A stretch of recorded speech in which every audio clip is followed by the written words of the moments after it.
پھانسی کے پھندے دیکھ کر مولانا کفایت علی کافی کے ہم سنتے تھے، غازی علم الدین کا سنتے تھے، لیکن ممتاز قادری نے جو کیا ہے وہ تو غازیوں سے بھی سبقت لے گیا ہے۔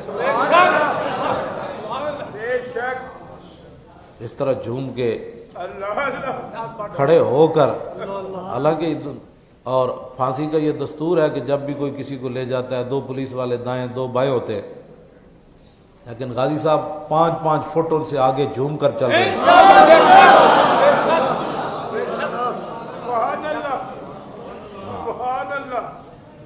وہ کون سی چیز تھی؟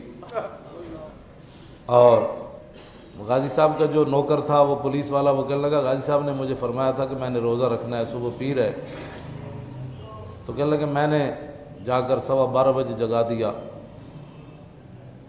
تو غازی صاحب نے کہا سحری ہو گئی؟ انہوں نے کہا نہیں جی سحری نہیں ہوئی، آپ کا سفر آخرت جو ہے وہ شروع ہونے والا ہے۔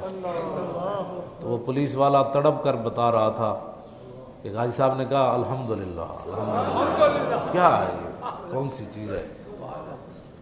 کہا کہ ایک کھجور کھا کے روزہ رکھ لیا۔ کہ کون سی چیز ہے؟ پھر وہ چلتے چلتے خود پھانسی کے پھندے تک